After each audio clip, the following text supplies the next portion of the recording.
the Too Fast 2 cast. I tried to say it with the streamers. I'm sorry, Nick. I goofed it up. We're like 5 seconds in. We already messed it up. This is the Fast Cast podcast talking about Too Fast, Too Furious, Fast and the Furious 2, the second movie in the Fast and the Furious franchise. There are 7 movies in the franchise. This is the second one out of the 7. So, not called Electric Boogaloo. It is not called Electric Boogaloo. That is correct. Although I feel like that's where the franchise needs to go next with its titles. If they've already gone so many places, why not? Oh, that's one thing I can't stand about the titles of these movies. We might have talked about this before, but the inconsistency in how they're titled is just so obnoxious. Oh, it's crazy. And I don't know if you want to jump right into it, or if you had a little more of an intro you wanted to get into. But I think Too Fast, Too Furious as a title is the mother of all. I don't want to say bad movie titles, but like the titles that come out and just make you like, face palm. It's amazing. That's what makes it so great. It's like, how have we gotten here? How have we gotten here? We're only the second movie. But it's also the best of them because, and it's the one that I think whenever one of these types of titles comes out, we always reference back to, because I think even when I vaguely remember when this movie came out and everyone being like, that's a ridiculous title, like the Fast and the Furious 2, or the Fast and the Furious subtitle would have been perfectly fine, but it's like, no, we gotta go Too Fast, Too Furious. But it fits with this kind of movie, just kind of the weird, crazy, over the top early 2000s. It does. It really does. This movie has the perfect title for the movie as it is. So okay, so before we just dive right in, again, as we've already gone over, you and I haven't really seen this series as entire movies as of yet. Except for you might have seen like bits and pieces enough that you're at least more familiar with it than I am. Yeah, there's actually one scene in this movie that I remember stumbling across on TV a couple years ago. But we'll get to that. Okay, gotcha. But because of my unfamiliarity with the series, I'm not really sure people's thoughts. I mean the general public's opinions of these movies. I mean, like, as in, like, do people hate Too Fast, Too Furious? Do they hate Tokyo Drift? Are some of them seen as worse movies than others? Yeah, Tokyo Drift, and we'll get to this when we talk about Tokyo Drift. That one is a little more interesting. Too Fast, Too Furious, though, I think is generally regarded as one of the lesser ones, for reasons that we'll get into. But yeah, I think Too Fast, Too Furious is one of the low points, and I think depending on who you are, Tokyo Drift also is. But I think collectively everyone kind of agrees that between the first and the fourth one, it was kind of just like a big dip. Okay, gotcha. All right, well, I'm ready to dive right in if you are. Yeah, actually, I don't know what your first note is, but I literally have my first note is on the Universal logo, which oh my gosh, that was amazing. That just set the tone for me for this movie. I was like, all right, I'm gonna enjoy this movie now. This is what I got to ask you, because for those of you who don't know, we've been trying to do these on a week by week basis, but Joe decided to go and have a baby last week, so yeah, I don't know how that happened. It just kind of happened, and I got caught up in everything. So congratulations on that. So, Joe, I think you watched this yesterday or 2 days ago. I watched this like 2 days ago. Yeah, and so it's been almost 2 weeks since I've watched this one. So I have a couple of notes that I wrote down that I would have remembered if we had reviewed this 2 weeks ago, but now I gotta ask Joe to clarify. But the Universal logo, I'm pretty sure, makes like a tire wheel sound or something. Yeah. So the Universal logo comes up, and all of a sudden it turns all metallic, and it's shifting around with these car shifting sound, sound effects, and then the camera slowly like pulls back, and it's a car tire, and it's amazing, and it's so terrible, and I loved it. So what you're saying is Michael Bay was unoriginal when he did the exact same thing for the Transformers series. Michael Bay was ripping off the director of Too Fast, Too Furious. I don't remember the guy's name. I looked him up the other day. Didn't see anything I was interested in, so I just forgot. Well, that's a point we should bring up. I know last week I brought up the point of Rob Cohen, who directed the first Fast and Furious, went on to direct other classic films like the Boy Next Door. And I think actually this will be an interesting thing going forward is looking at each of the directors of the Fast and the Furious franchise because there have only been 4 so far, and this one is John Singleton, who is so far anyway the only Academy Award nominated director of a Fast and Furious movie. He was nominated for Best Director in 1991, I want to say, sometime in the early 90s for Boys in the Hood. That's right. Outside of Too Fast, Too Furious, and Boys in the Hood, he also directed Four Brothers with Mark Wahlberg. And I actually think it's the last thing he directed was Taylor Lautner's Abduction. I don't know if you remember that movie when it came out like 3 or 4 years ago. Okay, when you said Taylor Lautner's Abduction, I thought you meant like Taylor Lautner was actually abducted and he like directed it. No, well, no, I do remember Abduction was Taylor Lautner. Did you ever see it? No, of course I didn't watch it. I mean, not of course. That's the sort of movie I would watch, but I didn't. I was gonna say, if you had said yes, it really wouldn't have surprised me. What do you mean? I only watch the best movies. Or the Academy Award there. That's why you're co-hosting a podcast on the Fast and Furious franchise. Yes, I want to tear these films apart. But so John Singleton is an interesting director for this franchise, and I think actually the first film kind of had this too, but I think he actually kind of throws in a couple interesting directorial flourishes. Like it's not anything huge, but it's just a couple camera moves or whatever that's like, oh, like this is actually a directed movie, you know.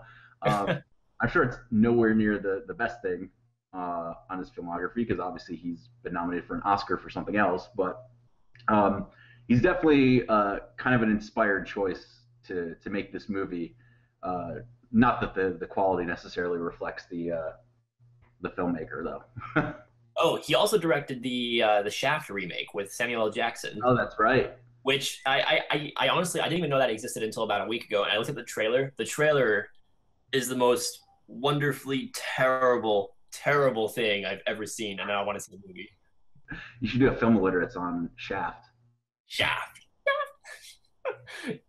Well, anyways, we're not here to talk about Shaft. I can talk about. Yes, back to the movie. So, so my second note, I love how I don't know how far we're into this, but we're only on my second note, which is lasers to title. Okay, that was another thing I absolutely loved. Yeah, like I'll let you describe it. So it opens up above a street race, I believe. I say I believe because I honestly double featured Too Fast, Too Furious and Tokyo Drift, so they're both kind of merging together in my mind. But anyway, Too Fast, Too Furious opens with a cart with a street race, and all of a sudden these kind of these neon, almost like fireworky kind of lights just kind of go dancing around the screen, almost something like a Disney logo. So all these lights kind of going around the screen, these trails of lights, and they open up to reveal the Too Fast, Too Furious title on the screen. And just, I don't know, the combination of that title, Too Fast, Too Furious, with the number 2 in them, with those neon lights, with the music, with the cars. Speaking of the music, that's the best part of it, is because then rapper Ludacris is in the movie, and he also sings the title song Too Fast, Too Furious, and that's actually a lyric, is them being too fast and too furious. And it's so one of those things that's like this is a movie from a certain time in a certain place that we just don't make anymore, for better or worse. But I was so glad to be in it in that moment. Well, my other thing is that the whole movie is just saturated in this culture of these fast cars with the the neon colored cars, the lights underneath them, and everyone stands like they're posing for like a jeans ad in a mall. Everyone's staring each other down with these furrowed brows. Oh my gosh, there's so much staring in this movie. And if a great drinking game to do for this movie would be to take a shot every time someone said the word bro. Drunk in the first half hour, you'd be on the floor. It's so going back, you mentioned the neon lighting, and there was one piece of trivia I was browsing that I thought was worth bringing up. Apparently, there was so much neon lighting used in the cars that a technical specialist whose expertise was in shooting neon on film was kept on set at all times. That's amazing. That's perfect. So now that we're past the opening titles of the movie, let's talk about the actual movie. um, All right. It's so Too Fast and Too yes, Furious. Fast and Too Furious. This movie actually takes a long time to get started, um, because it kind of opens up, as you said, with this street race that's starting, and I believe there are three people involved. Um, I honestly don't remember who two of the characters' names were. I just know that Ludacris ran it, and that the Asian girl's name was Suki. Yeah, and there were other people presumably, but you don't remember any of them. And there were other people there. But it was just kind of interesting how long it actually took for that race to get started, because like they pull up and they're like, "Oh, we're gonna race," and then they're like, "Oh, we need like another person to race for some other reason." I don't remember what the reason was. They needed someone else. I think someone got kicked out or something like that. That might have been it. Yeah. And then Ludacris is like, "I'll get you a guy, but it has to be my guy." And they're like, "Okay," and he's like, "Are you sure?" And they're like, "Just do it." And he calls up Paul Walker, because apparently since the end of the first film, Paul Walker's been on the run in street racing. Um, and I love I love Paul Walker in this movie, but especially kind of in the beginning, because the way I would describe him is he's that white kid who thinks he's really cool. Like Yeah. the way he dresses, the way he like the music he listens to, like everything. Like like Paul Walker, can pull off doing action and stuff like that. But for some reason, in this role, in these first two movies anyway, he looks like one of those kids who wears like the oversized T-shirts and wears like you can't really take him seriously. So he just looks like a big goofy kid, you Well, he know. spends most of the movie in like these shorts and a t-shirt, walking into these rich mansions and all that kind of stuff. All he needs is a giant golden chain hanging from his neck. It's very true. It's very true. So yeah, so Paul Walker shows up. They get the race going, and it's a Although pretty crazy although race. although although although when they called Paul Walker, this is something I loved was how he calls him up. He says, "All right, you need to be here in 4 minutes or you're out." And he's like, "Oh, okay, that's fine." He's like in like a towel, as if he's like just got out of the shower or something like that. He just jumps in his car and drives over there in 4 minutes before the race starts. Yeah. Uh, so they start the race, and the race actually reminded me a lot of the first race from the first movie. Um, but then it ends with probably the greatest stunt in the whole movie, which is Ludacris decides he's going to throw in a crazy obstacle at the very end, which is he's going to lift up the bridge. So they have to go kind of like flying over it. And there's a guy in front of Paul Walker, and he goes flying off it. But then Paul Walker also goes flying off of it, and he winds up winning the race because his car goes over the other guy's car, just like he's out of like the Dukes of Hazzard or something like that. Like this whole movie is basically Miami Vice meets the Dukes of Hazzard, and so he wins by going over the other guy's car and crashing to the finish line. Um, Because physics. because of physics, and it's just one of those moments that's like, yep, this is the kind of movie we're in for. Lots of crazy star, car and stunt work. Yeah. So so what I want to bring this up because this is going to be actually going to be coming as very important for our conversation of Tokyo Drift, as far as just talking about how the movies sort of evolved over time and how they kind of changed. But this one, stylistically at least, how we talked about with the first movie, they use a lot of CGI for during the races, the camera would like zoom into the car's cockpit or the car's driver's seat. And you see Yeah, like lights flying by while the characters are stationary in their cars and just super over stylized. It's like something out of it's the early 2000s, late 90s, early 2000s. yeah, They take that and push it to 11 in this one. Just every single race is filmed like that. Just the camera just zooming around between the cars and stuff's flying over each other and people are flipping each other off while they're driving backwards. And yeah. And for um, some reason, I have no idea, but the car racing in this movie felt like I was watching people go kart race. I don't know why. I don't know why. It just kind of had that. I don't know if it's because they were more. It felt like they were more locked into their seats or whatever. But it kind of gave off a different impression than it did in the first film. yeah, well, everything's very locked down as far as shots go in this one. Even though they have the same style in both movies, I felt like the first movie was trying to be fun and be a silly action movie and just kind of run with its style. Maybe they didn't know how silly it was going to end up being, but they ran with it anyway. This one almost feels like a parody of the first movie, as in they just take everything that made the first one silly and just ratchet it up as far as they could take it, basically. Yeah. And I feel like that's kind of a trend with sequels in general, whether it's like something like Gremlins 2. Like there are a lot of sequels out there that feel like a meta commentary on the first one. Like, I mean, 22 Jump Street is probably the most recent example, but that's kind of a movie where it fits more because it's a comedy, so you don't really expect, tonal consistency or whatever. Whereas in a movie like this, yeah, like if this were the first Fast and Furious movie you saw, I don't think I I think you would be more surprised that there was a franchise compared to if you saw the first one and knew that there were like 7 sequels. Yeah. And the green screen in this movie is so bad though. It's It is pretty bad. the one shot that comes to mind more than anything else. I don't know if you remember this, but there's a shot where a couple of characters are sitting in front of like a sunset over the ocean, and the camera is on a crane and it comes down. You know, you see the sunset, and it comes down to see them in the foreground, but they're so obviously like green screen with a fake background behind them. It's Yeah. hilarious, and the movie's full of stuff like that.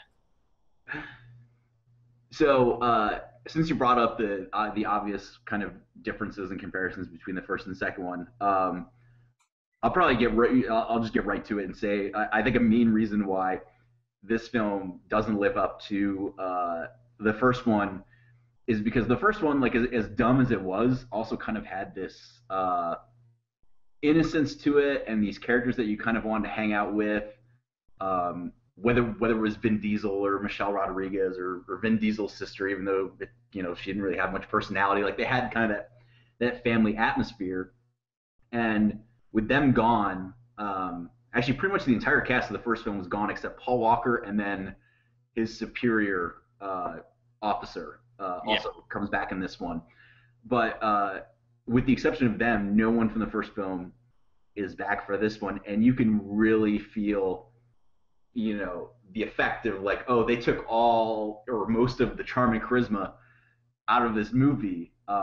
There apparently was there were 2 scripts for the movie. There was one that somehow involved Vin Diesel. I don't know how different it was, but then when he decided not to come back, they went with one that has the role played by Tyrese Gibson, who I will say, as bad as this one is compared to the first one, that's the big plus, because I think he's a great, not a great character in terms of like well written, but he's just like entertaining to watch.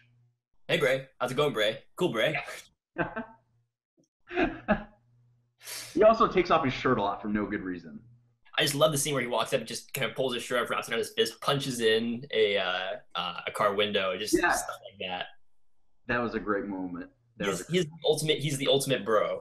Yeah, and I also think he's got some of the best lines in the movie. Like when they first go to meet him, he's apparently like he was supposed to be in prison or something like that, but he's at like a demolition derby, and afterwards they're asking him like, oh, we thought I think it was like house arrest or something like that, because they notice he's wearing a Ankle bracelet or ankle brace. Yeah. And he goes, why do you think I parked so close to the derby? And it turns out his house is a mobile home, which I don't know what I don't think that would work like in the real world. I think like having an ankle bracelet. It doesn't, like, unless there's I guess there's like a sensor within the house to tell you to leave, but you would think then the police would just be following you everywhere. But that was one of those lines that was like, that makes no sense, but it was a great funny little reveal.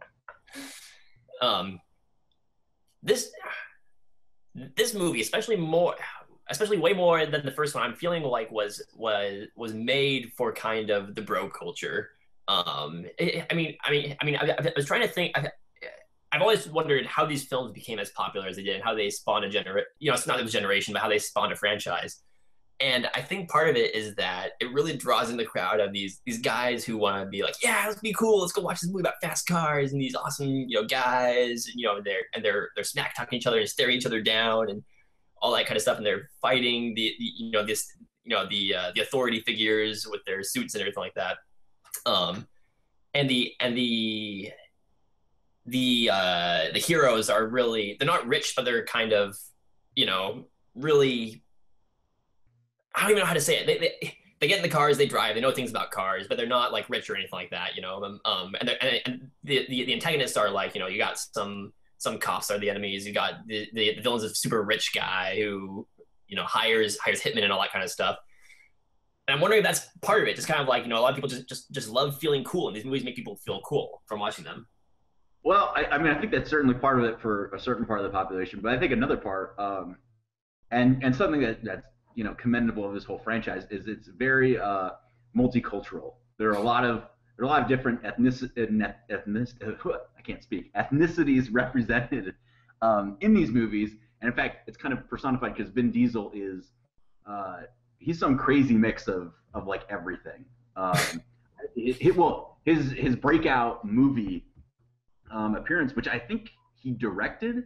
I think he had like a short, or it might have been a feature of him playing this character who was obviously meant to be himself.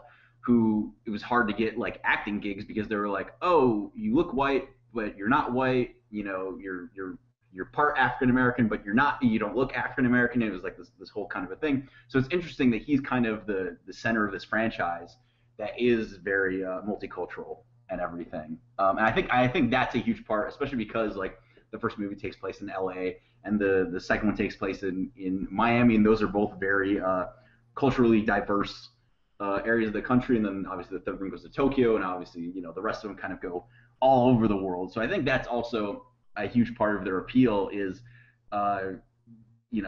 depending on what ethnicity you are, there's at least one character you can at least relate to. Yeah. I also love how the streets are apparently always empty for the car chase scenes. Not necessarily the street races, because I know that they block off the streets for the street races, but a lot of these car chase scenes, even like the ones during the day, I'm like, is there no traffic out in LA or Miami today? No, but then when there isn't traffic, they get fucked up. Like one part where I think it's when they first do they're gonna go to steal the guy's car back, or they're gonna steal the thing from his car back, and they're getting chased, and one of the cars that's pursuing them tries to like pass a semi or something like that, and totally gets wiped out. Like that guy is dead. He gets like, crushed by the semi. Like we talk about how kind of like fake and unrealistic a lot of the car chases are, but that was a moment in the movie that was like so realistic. I stood up and was like, "No, you got to be kidding me!" That was insane. It was a lot. It reminded me a lot of the moment with a semi in the first movie, where it was like weird that we have kind of all these high octane action sequences, and then we had this really realistic, practical, stunt oriented sequence around a semi, and then here we are again in this one. But then obviously it's not too long until we get back to like ejector seats and stuff. So I think for me, the whole movie can be summed up in two shots that are my absolute favorite shots of the movies. And we're gonna get into spoilers here. I think no one really cares at this point, right? Okay. No. But anyways, the first one is where the cops are chasing Paul Walker and Tyrese, I believe it was, and they drive into this garage, and so the cops think, oh, we have them cornered, they're not gonna be able to escape. And then these garage doors open up, like maybe like what, 10 to 20 garage doors, and hundreds of cars, like these street racing cars, come driving out, and I just couldn't believe like how many cars they got for that sequence, because it's just car after car after car after car, like literally hundreds. It's amazing. And just from a story perspective, that like it was cool in the moment, but I thought about it and was like, where'd they get the drivers? Well, there's that, but then all those drivers apparently like were like, hey, we'll do something and help our buddies out.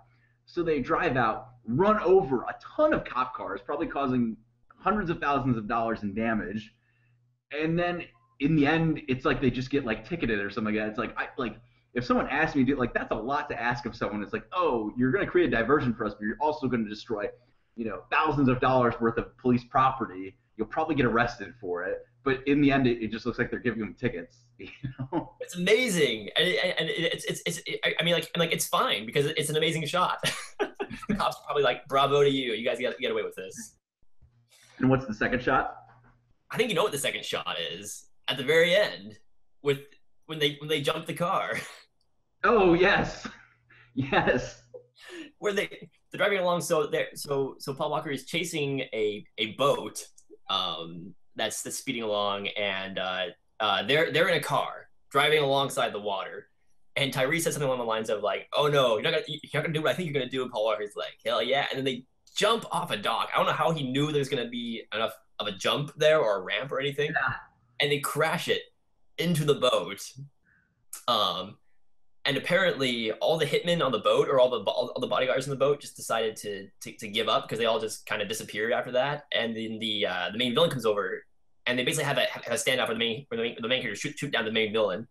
But I love how like that the whole scene finishes with their the car crash in the boat and they're like, yeah, we killed the main villain. I'm like, we saw bodyguards, are they like down in the hole or something, like Yeah. how's this over now? Again, it's like I said before, it reminded me of Dukes of Hazzard meets Miami Vice because I feel like that's where those types of shows always ended. It's like, oh, there's a villain, he's gonna get on a boat, we have to get on the boat, so we're gonna, and then it just gets crazy, Um, so on that level, I kind of love the movie for that. That it felt like, it felt like an episode of an 80s or 70s or 80s TV show, just like updated for the early 2000s. Yeah. It was like an episode of Burn Notice, basically. Burn Notice is probably a more appropriate appropriate comparison. Yes, Too Fast, Too Furious is like Bird Notice. Yes, you can quote me on that. Amazing. Um, but yeah, I think I'm gonna shock you here. I think I enjoyed Too Fast, Too Furious more than I enjoyed the first Fast and the Furious movie. Interesting, interesting. And I think the reason for that is, much as we enjoyed the first Fast and the Furious movie, I never saw it as an actual good movie. I saw it as kind of a fun, entertaining throwback, or not even throwback, but a fun, entertaining, nostalgic early 2000s sort of movie. Hmm. Where I'm going for kind of a style over substance sort of film, Yeah, I think Too Fast, Too Furious just takes all that and ratcheted it up, to insane degrees. That's a lot more fun to watch. I mean, the first one was fun to watch, but if I had to choose between these two, I'd probably be more likely to pop this one in, the second one in. I Um, could I could agree with that. I think the first one is the better movie, but the second one might be more fun. Like I think this kind of qualifies as a bad movie, but it's a bad movie I would probably watch again. yeah, Uh, it's like probably a better description.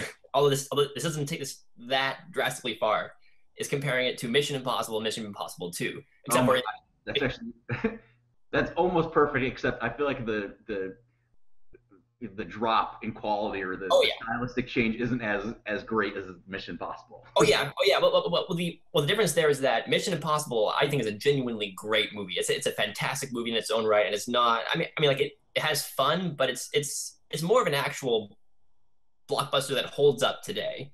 Whereas the Fast and the Furious is more fun to watch because it's so dated.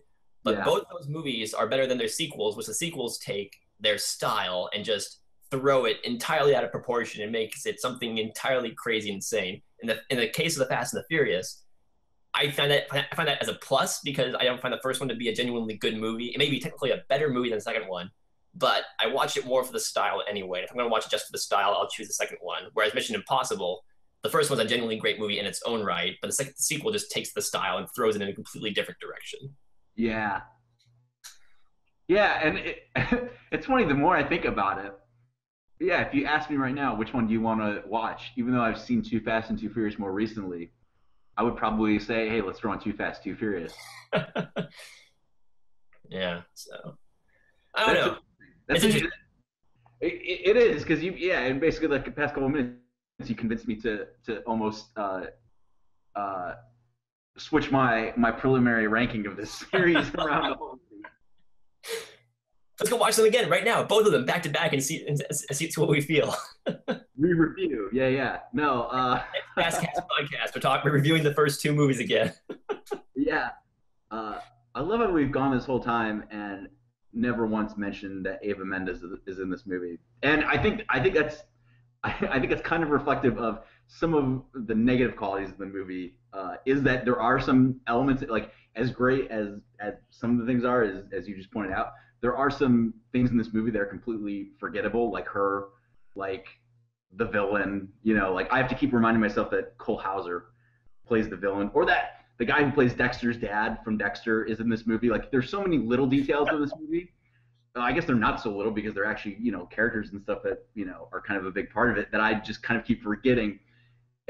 It's one of those things where I guess my good memories of the movie resonate way more than the bad or mediocre. Because when I think of all the good stuff, I just think of Tyrese and Paul Walker in a car together doing flipping crazy each other off while driving backwards. Yeah. The movie was that part was amazing. Actually, speaking of the villain, really quick, when I was writing down my notes about the movie, I wrote down my notes after I watched Tokyo Drift, and I was trying to remember like, oh yeah, and who's the villain in Too Fast Too Furious? And I was like, I don't even remember what this guy looked like. I barely even remember what his role was in the movie. I don't remember the plot. Yeah, and it's a shame because I like Cole Hauser. He's in I think one of his first appearances was in Dazed and Confused, but it seems like ever since then he's kind of been in roles like Too Fast Too Furious. Like he's in Olympus Has Fallen. I think he's one of the Secret Service guys who dies right when the Koreans take over the White House. Man, so there's where his career is gone. Yeah, but like, yeah, exactly. Like, I completely forget that he's in the movie until I have to look it up later. Even though, like, I enjoy him as an actor. It seems like these types of roles that he gets are just completely forgettable. Awesome. Let's see. Any other random notes you have before we get to the end? Because I think the credits are kind of a topic I want to get to, but I want to address any other random notes. Let's see. The only other thing I have is just about the same hero, different cast. Tyrese. Okay, we need to remember Tyrese, by the way, when we talk about Tokyo Drift, because the fact that his character, kind of this smack talking black guy, is going to become important for the next one. Okay. Also, this is kind of something that's kind of interesting is that Ludacris is in this movie and he kind of plays like a car promoter. And now, even though I haven't seen the sequels, I've seen plenty of trailers and stuff, and he obviously becomes an integral part of the cast eventually. But I don't see how he makes that jump. By driving up over a bridge. I guess so. The only other note I have here is that the scene that I had seen years ago on TV was the rat torture scene. Oh wow, I forgot about that. Oh yeah, with the cop from Batman Begins. Yeah. And what is he playing in this movie? A rotten cop. A rotten cop. Yep. So the only roles he can get. Yeah. So that was it for my random notes. I want to talk about the end credits. Three big things. I'll go from least noteworthy to most noteworthy. Least noteworthy is probably the fact that there's no post-credit scene in this movie. I noticed. I waited. There was one for the first one. I got really excited, and there was nothing, so kind of disappointed there. The end credits look like a really bad PlayStation cutscene, which is reflective of the time, but it was one of those things that was like, oh my gosh. I honestly don't remember the end credits to the second one. I saw the end credits to the third one fresh in my head. I don't remember the second one. It was just like cars racing and whatever, but it looked like. Oh, you're right. I do remember that. Yeah. Yeah, and so, but the main thing I want to talk about with the credits is that there's a warning before the cast credits come up, basically telling you that what they do in this movie is dangerous and that they filmed it with professionals and whatever, and not to try it at home, which I thought was really funny. Was that the second movie or the third movie though? Because I know the third movie did that. Yeah, second movie does it. And they both did it? I'd have to look at my notes for the third one, but I know the second one does it. Okay, maybe I'm getting them mixed up. I did notice that whichever movie it was, it must have been the second one. Wow, I'm getting this is what I say this is what I mean when I say I'm getting them both mixed up in my head. Yeah. But I think it's hilarious how they post that in a movie that I wouldn't say it promotes street racing, but they never cared to make street racing look like it's in a bad light, especially in the third movie. No, not at all. But it's just kind of funny, I think, because of the way it comes up. Not that like I get that you have to put that on a movie, but usually we're kind of used to it appearing at like the very end or something like that. But it's like movie ends, maybe it might have had like directed by and whatever, but right before the cast list comes up, it's just like warning. And it's like, yeah. Don't So, do anything. You just watch, kids. yeah. So I thought that was pretty. Yeah, that was hilarious. Great movie. 10 out of 10. Oscar worthy. Tyrese for best supporting actor. He's an interesting actor because he basically plays the same role in this that he does in the Transformers movies. Yeah. So, Oh my gosh, I would love to see Michael Bay direct a Fast and Furious movie. that I would go for. It'd be the best Fast and the Furious movie. I'm not even a fan of Michael Bay. I think he's ruining Hollywood, but I think he'd make an amazing Fast and the Furious movie. I don't disagree. With the comment about him making an amazing one. Yes. Not with my comment about trash talking Michael Bay. Well, that's the debate for another time. That's a different conversation. Next podcast, talking about Michael Bay and the Fast and the Furious movie that never happened. All right, yeah. So that's pretty much all I've got. I mean, I got everything out of the way. I thoroughly enjoyed it for what it was.